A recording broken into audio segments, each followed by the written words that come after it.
¿Dónde está la soledad en el azul del Mediterráneo?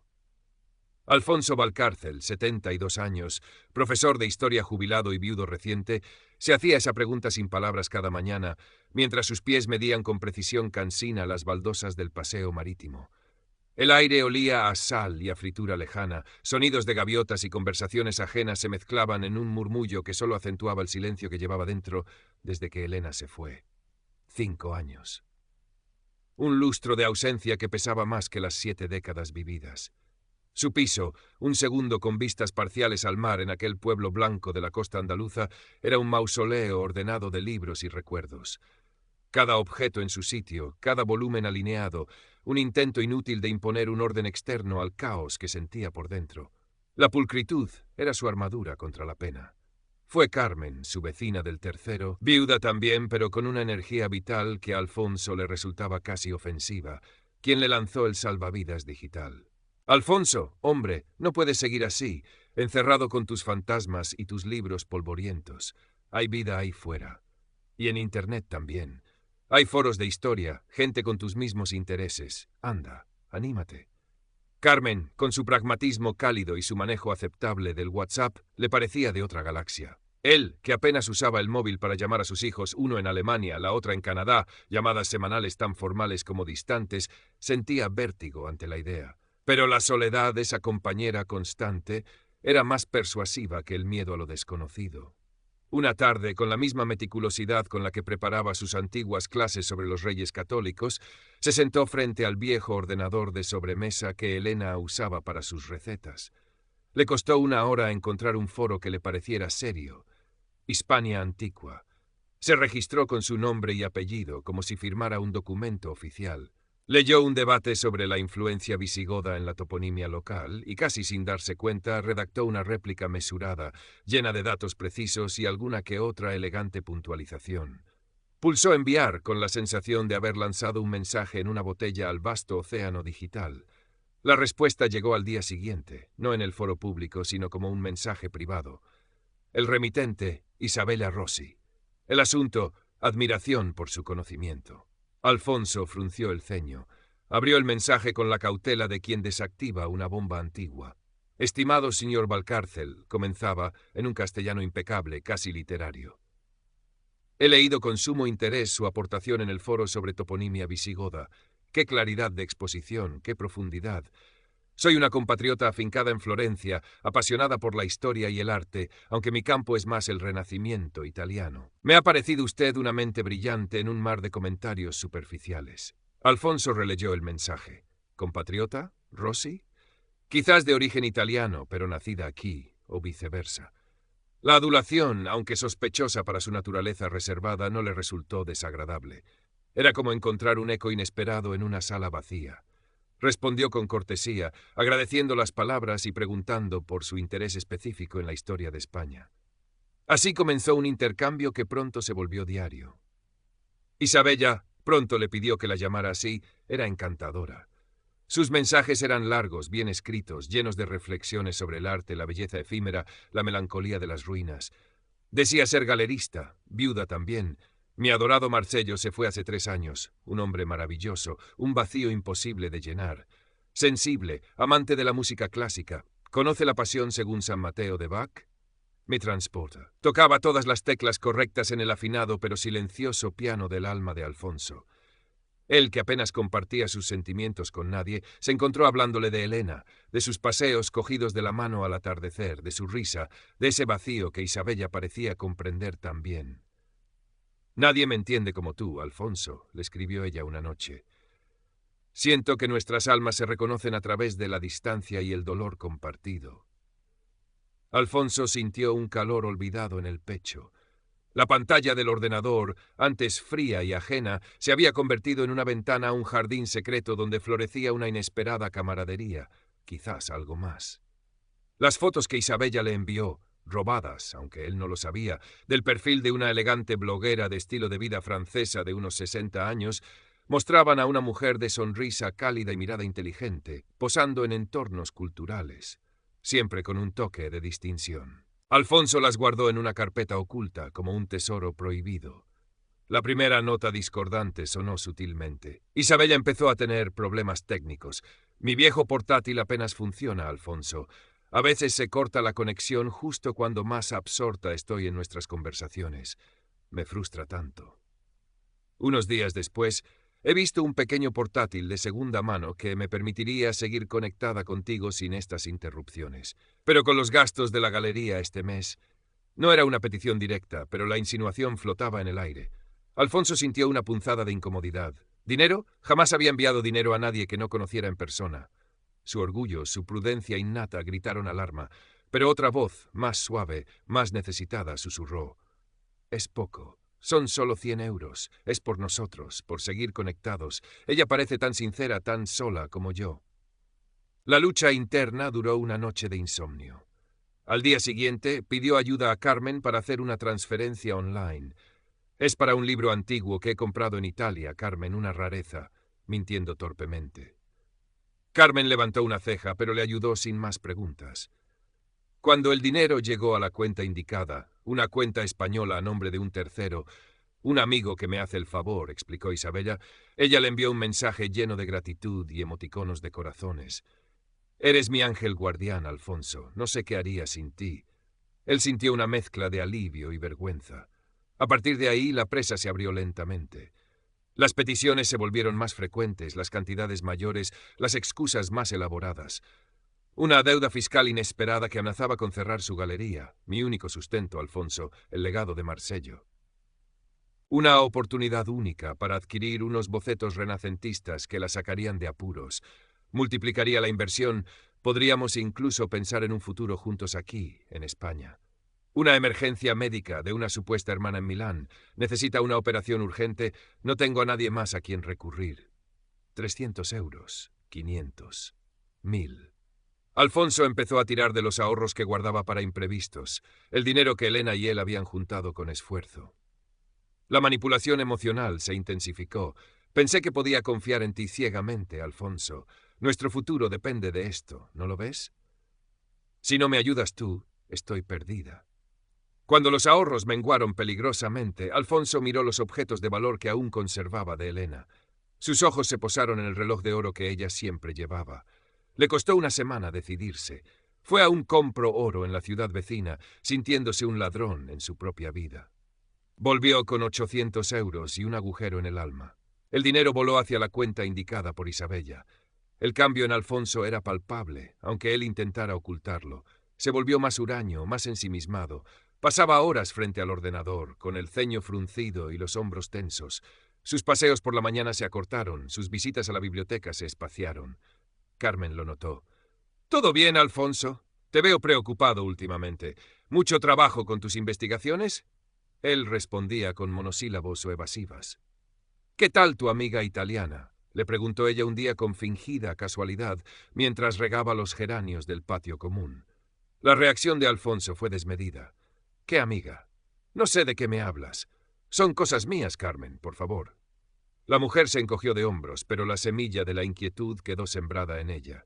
Veía a su vecino consumirse, perder ese brillo intelectual que siempre le había caracterizado, sustituido por una ansiedad mal disimulada. Mientras tanto, en la mente de Alfonso, las pequeñas grietas en la fachada de Isabella comenzaban a ensancharse, aunque él se esforzara por ignorarlas. Una fecha que no cuadraba con un evento que ella había mencionado semanas antes. Una referencia cultural sobre España que sonaba extraña, como sacada de una guía turística anticuada, impropia de una supuesta compatriota culta. Un día, él le propuso hacer una videollamada. «Me encantaría verte, Isabella, ponerle rostro a tu voz. Bueno, a tus palabras». La respuesta fue una catarata de excusas. «Ay, Alfonso, justo hoy tengo una conexión terrible. No estoy presentable, querido. He pasado mala noche. Mi webcam se ha estropeado. ¡Qué mala suerte!». Siempre había algo. La sospecha, como una humedad persistente, empezó a calar en los cimientos de su ilusión. Pero la necesidad de creer, la adicción a esa atención que llenaba su vacío, era más fuerte. Se decía a sí mismo que eran imaginaciones suyas, que la distancia y las dificultades la ponían nerviosa, que él era demasiado desconfiado por naturaleza. Prefería el dulce veneno de la mentira a la amarga medicina de la verdad. Se aferraba a la promesa de un futuro juntos, a la imagen de Isabella llegando a España, paseando con él por la playa, llenando de nuevo la casa de risas y conversaciones. Esa fantasía era su única tabla de salvación en el naufragio de su soledad. Entonces llegó la estocada final. Un mensaje urgente, cargado de dramatismo. Alfonso, amor mío, es el momento decisivo. He conseguido reunir casi todo el dinero para liquidar mis deudas y organizar mi traslado definitivo a España. Por fin, solo me falta un último empujón. Necesito 5.000 euros para cerrar la operación y comprar el billete. Sé que es mucho, cariño, pero es la llave de nuestra felicidad, de nuestro futuro juntos. Imagínanos por fin reunidos, dejando atrás las sombras. Confía en mí, por favor. Es ahora o nunca. El mensaje terminaba con promesas de amor eterno y la presión de una decisión inmediata. Necesito hacer el pago antes de 48 horas. 5.000 euros. La cifra resonó en la cabeza de Alfonso como un martillazo. No tenía esa cantidad. Había agotado sus ahorros, vendido el reloj de Elena. Miró alrededor de su piso impecable y vacío. ¿Qué más podía vender? ¿Los libros? ¿Algún mueble antiguo? La desesperación le nubló el juicio. Se sentía atrapado entre la espada de la ruina económica y la pared de perder la única conexión emocional que le quedaba. La idea de llamar a sus hijos cruzó su mente como un relámpago doloroso. Pedirles dinero. ¿Cómo justificarlo? La vergüenza le quemaba por dentro, pero la imagen de Isabella, su sonrisa en las fotos, la promesa de una vida compartida, le impulsó. Quizás podría inventar algo. Una reparación urgente en el tejado, un gasto médico imprevisto. Descolgó el teléfono y marcó el número de su hijo en Alemania. Su mano temblaba ligeramente. Cuando escuchó la voz de Klaus al otro lado, eficiente y algo distante como siempre, Alfonso tartamudeó. «Hijo, ¿cómo estás? Verás, he tenido un imprevisto aquí en casa. Algo importante. Necesitaría, si pudieras, un préstamo». Silencio al otro lado. Luego la voz de Klaus, práctica, sin inflexiones emocionales. «¿Un préstamo, papá?» «¿De cuánto estamos hablando? ¿Qué ha pasado exactamente? No tenías ahorros para emergencias». Alfonso se sintió desnudo, interrogado. Intentó balbucear una excusa sobre la caldera, pero las palabras se le atropellaban. «Es complicado de explicar ahora, hijo. ¿Podrías ayudarme o no?» La respuesta fue fría, aunque no necesariamente cruel. «Papá, no puedo enviarte dinero así sin más. Necesito saber para qué es. Además, sabes que estamos con la hipoteca. ¿Estás seguro de que todo va bien? Últimamente te noto raro. ¿No estarás metido en algún lío? Hay muchas estafas por internet a gente mayor, ¿sabes?» La palabra estafa golpeó a Alfonso con la fuerza de una bofetada. Colgó el teléfono abruptamente, sin despedirse, con el corazón latiendo desbocado y un sudor frío recorriéndole la espalda. La vergüenza, la humillación de haber tenido que mentir a su propio hijo y la sospecha implícita en sus palabras. En ese instante, algo se quebró dentro de él. La llamada fallida, la mención directa de la palabra estafa, actuaron como un reactivo químico que disolvió la niebla de autoengaño en la que había estado viviendo. Las pequeñas inconsistencias, las excusas para no hacer videollamadas, las crecientes demandas de dinero, todo encajó de golpe con una claridad brutal y dolorosa. Isabella Rossi, la culta galerista de Florencia, la viuda sensible, el alma gemela, no existía. Era una construcción, un fantasma digital diseñado para explotar su soledad y vaciar su cuenta bancaria. Los 5.000 euros no eran para un billete a España, eran el último clavo en su ataúd financiero y emocional. Se quedó sentado frente al ordenador, mirando la pantalla donde aún brillaba el último mensaje de Isabella, lleno de promesas vacías. Sintió una oleada de rabia tan intensa que le hizo temblar. Rabia contra el estafador sin rostro que había jugado con sus sentimientos más profundos. Rabia contra sí mismo por haber sido tan ciego, tan crédulo, tan desesperadamente necesitado de afecto como para caer en una trampa tan burda. Él, Alfonso Valcárcel, el profesor de historia, el hombre culto y racional, engañado como un colegial. La vergüenza le aplastó el pecho, dejándole sin aire. No hizo la transferencia. En lugar de eso, con dedos torpes pero firmes, movió el cursor. Buscó la opción bloquear contacto. Dudó un instante. ¿Debía decirle algo, insultarla? ¿Exigir una explicación que nunca llegaría? No. Sería inútil. Solo prolongaría la agonía y la humillación. Hizo clic. Isabella Rossi ha sido bloqueada. Luego, metódicamente, borró todos sus mensajes, todas sus fotos, cualquier rastro de su existencia virtual en su ordenador.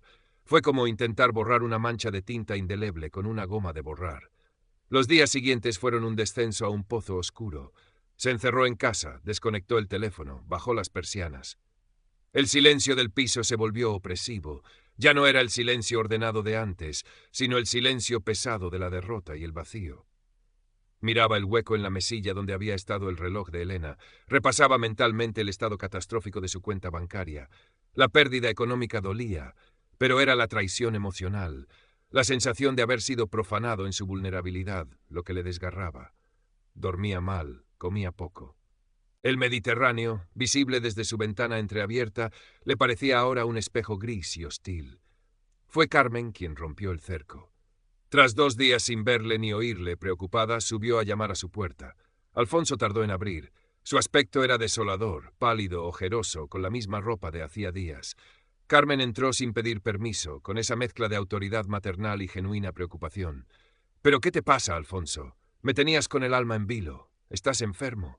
Él negó con la cabeza, incapaz de mirarla a los ojos. Se sentó pesadamente en el sofá. Carmen se sentó a su lado en silencio, esperando. No presionó, no hizo preguntas, simplemente estuvo ahí. Al cabo de un largo rato, Alfonso habló con la voz rota. «He tenido un problema, Carmen, un problema con alguien de Internet». No dio detalles escabrosos, no mencionó las cantidades exactas ni la naturaleza romántica del engaño. La vergüenza era una mordaza demasiado fuerte. Pero admitir siquiera esa parte, verbalizar su error ante otra persona, fue un primer paso. Carmen no indagó. Puso una mano sobre su brazo y dijo con suavidad: «Ay, Alfonso, cuánto lo siento. Estas cosas pasan, hijo, hay mucho mal bicho suelto por ahí. Pero tú eres fuerte, saldrás de esta». Sus palabras sencillas, su aceptación sin juicio, fueron un bálsamo inesperado. Esa tarde, Carmen volvió a llamar a su puerta. Traía un plato de potaje caliente y un trozo de bizcocho casero. «Anda, come algo, que tienes que recuperar fuerzas». Comieron en silencio en la pequeña cocina. La normalidad de ese gesto cotidiano, la presencia tranquila de Carmen, empezó a disipar ligeramente la oscuridad que le envolvía. No hablaron más del problema. Hablaron del tiempo, de los vecinos, de la próxima feria del pueblo. Pequeñas cosas. Anclas a la realidad. La recuperación fue lenta, dolorosa, sin atajos. Alfonso llamó a su hijo Klaus, no para pedir perdón por haber colgado, sino para tener una conversación normal. Le preguntó por sus nietos, por su trabajo. Escuchó. Y al final, con un esfuerzo, dijo: «Hijo, tenías razón el otro día. He estado un poco perdido. La soledad, ya sabes, a veces hace que uno cometa estupideces». No dijo más, pero sintió que algo se había recompuesto en esa breve admisión de vulnerabilidad. Klaus, quizás sorprendido, suavizó su tono. «Cuídate, papá, y llámame si necesitas algo, ¿vale?» Alfonso empezó a retomar sus rutinas, pero con una diferencia sutil. Sus paseos por el paseo marítimo eran ahora más conscientes, menos ensimismados. Observaba a la gente, escuchaba el rumor del mar no como un eco de su vacío, sino como una presencia constante, indiferente, pero real. Volvió a la biblioteca local. El olor a papel viejo y madera le reconfortó. Cogió prestado un libro sobre la Alcazaba de Málaga, un tema que siempre le había interesado. Aceptó la invitación de Carmen para tomar café en la terraza del bar de la plaza. Al principio se sentía expuesto, vulnerable, como si todo el mundo pudiera ver la marca del engaño en su frente. Pero poco a poco, la interacción social, las conversaciones triviales, el sol en la cara, le fueron devolviendo a la vida. Se deshizo de cualquier cosa que le recordara a Isabella. Reorganizó su estudio, quitando el viejo ordenador de sobremesa y guardándolo en un armario. Empezó a usar una tablet sencilla que le regalaron sus hijos por Navidad, principalmente para leer la prensa y consultar el tiempo. Los foros de Internet ya no le atraían. El espacio virtual, antes un refugio, se había revelado como un campo minado. Un día, revisando viejos papeles, encontró una foto suya y de Elena, jóvenes, sonrientes, en un viaje a Granada. La Alhambra se recortaba al fondo. Sintió una punzada de nostalgia, pero ya no era la nostalgia paralizante de antes. Era un recuerdo agridulce, el testimonio de un amor real que nadie podía robarle ni mancillar. La herida del engaño seguía ahí, una cicatriz invisible bajo la superficie. Sabía que la desconfianza tardaría en desaparecer por completo. Pero había sobrevivido, había enfrentado la verdad, por dolorosa que fuera, y había elegido seguir viviendo. Había perdido dinero, sí, y una parte de su inocencia tardía. Pero había recuperado algo más valioso: su dignidad, su conexión con el mundo real, la tranquila resiliencia de quien ha mirado al abismo y ha decidido dar un paso atrás. Una mañana de primavera, mientras tomaba café con Carmen en la plaza, observando a los niños jugar cerca de la fuente, Alfonso dijo, casi para sí mismo: estaba pensando, quizás podría hacer un viaje corto, a Granada, tal vez. Hace mucho que no voy. Carmen le sonrió, una sonrisa cómplice y afectuosa. Me parece una idea estupenda, Alfonso. Te sentará bien cambiar de aires. Él asintió, mirando hacia el cielo azul, sintiendo por primera vez en mucho tiempo no el peso de la soledad, sino la leve promesa de un nuevo comienzo. El Mediterráneo, a lo lejos, brillaba bajo el sol vasto e indiferente, pero ya no amenazador. Era simplemente el mar, y él era Alfonso Valcárcel, un hombre que había tropezado, pero que volvía a caminar. Los meses siguientes transcurrieron con la lenta cadencia de la vida en el pueblo costero. Alfonso estableció una nueva rutina más anclada en lo tangible. Redescubrió el placer de la lectura pausada, no como una huida, sino como un diálogo con otras mentes. Se apuntó a un club de lectura en la biblioteca municipal, donde sus comentarios, medidos y perspicaces, eran apreciados. Al principio le costó abrirse, la sombra de la humillación le hacía medir cada palabra, temer el juicio ajeno, aunque nadie supiera su historia completa. Pero la calidez del grupo, la pasión compartida por los libros, fueron limando sus defensas. También empezó a cultivar una pequeña huerta urbana en una parcela que el ayuntamiento cedía a los jubilados. Plantó tomates, pimientos, hierbas aromáticas. El contacto con la tierra, el ciclo paciente de la siembra y la cosecha, le proporcionaba una satisfacción sencilla y profunda. Carmen, que también tenía su parcela al lado, se convirtió en su compañera de fatigas hortícolas. Intercambiaban consejos, plantones y alguna que otra confidencia sobre los achaques de la edad o las llamadas de los hijos lejanos. La relación entre ellos se afianzó en una amistad serena, sin pretensiones románticas, basada en el respeto mutuo y la comprensión silenciosa de las cicatrices que ambos llevaban. El viaje a Granada se materializó en otoño. Fue solo como había planeado. Paseó por el Albaicín, se perdió por las salas silenciosas de la Alhambra, se sentó en el mirador de San Nicolás contemplando la fortaleza roja recortada contra Sierra Nevada. No buscaba revivir el pasado con Elena, sino reconciliarse con su propio presente. Descubrió que podía disfrutar de la belleza, de la historia, por sí mismo. La soledad ya no era un abismo, sino un espacio propio, a veces melancólico, pero también lleno de posibilidades. Envió postales a sus hijos y a Carmen. Postales escuetas, pero que transmitían una calma recién encontrada. Por supuesto, había momentos difíciles. Una noticia en televisión sobre fraudes online, un correo electrónico sospechoso en la bandeja de entrada, la visión fugaz de una pareja de su edad paseando de la mano. Eran pequeños recordatorios que reabrían momentáneamente la herida. La desconfianza seguía ahí, agazapada.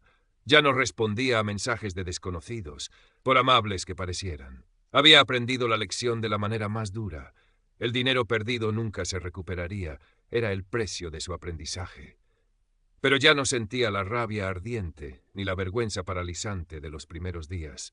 Quedaba una tristeza sorda, la constatación de la maldad y la vulnerabilidad humanas, pero también la certeza de su propia fortaleza. Una tarde, ordenando papeles viejos, encontró el borrador de aquel primer comentario que había publicado en el foro Hispania Antigua, el que había atraído la atención de Isabella. Lo leyó con una mezcla de extrañeza y compasión hacia el hombre que lo había escrito, tan ajeno a la trampa que le esperaba. No lo rompió. Lo guardó en una caja junto con otros recuerdos, no como un trofeo de su estupidez, sino como un hito en su camino. Un recordatorio de que incluso en la edad madura, la vida podía dar giros inesperados y dolorosos, pero también ofrecer oportunidades para aprender y crecer. Sus conversaciones con Carmen se volvieron más abiertas con el tiempo. Un día, sentados en un banco del paseo marítimo, viendo cómo las olas rompían suavemente en la orilla, Alfonso se atrevió a compartir un poco más. «Sabes, Carmen, aquella persona de Internet me hizo creer que podía haber algo más, una compañía especial». No usó la palabra amor ni estafa, pero Carmen entendió perfectamente. La soledad es mala consejera, Alfonso. Nos hace bajar la guardia, buscar luz hasta en las sombras más engañosas. Pero lo importante es que supiste ver la verdad a tiempo, y que estás aquí ahora, disfrutando de este sol. Alfonso asintió, agradecido por su delicadeza, por su capacidad para comprender sin juzgar. Miró el horizonte, donde el azul del cielo se fundía con el azul del mar. Ya no se preguntaba cuánta soledad cabía en ese azul.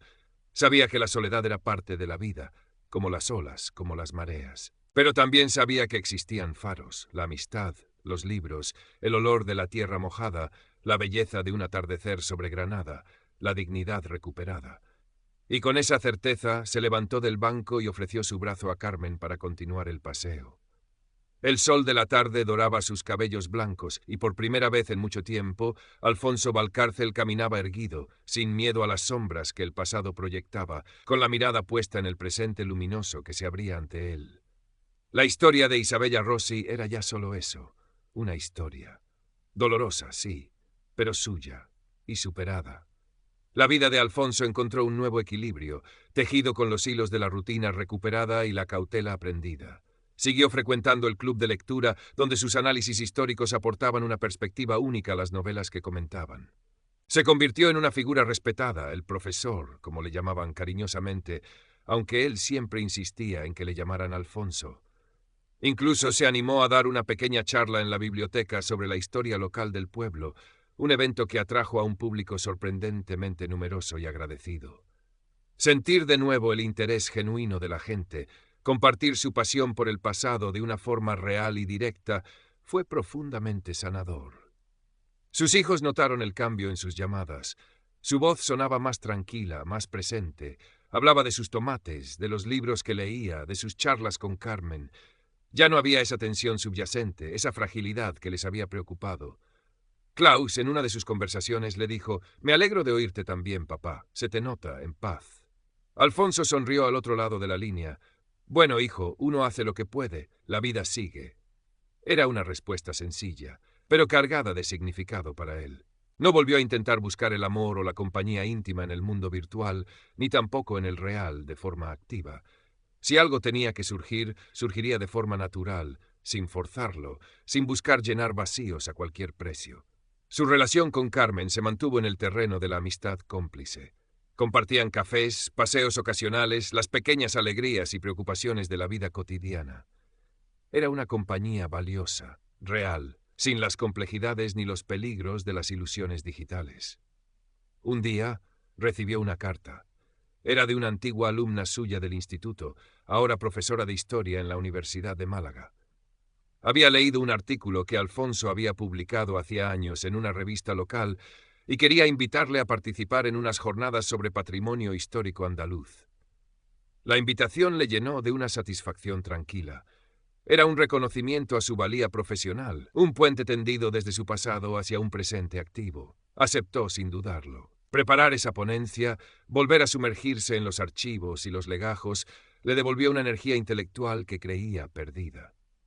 Mientras trabajaba en su estudio, rodeado de sus queridos libros, con el sol de la mañana entrando por la ventana y el sonido lejano de las olas como música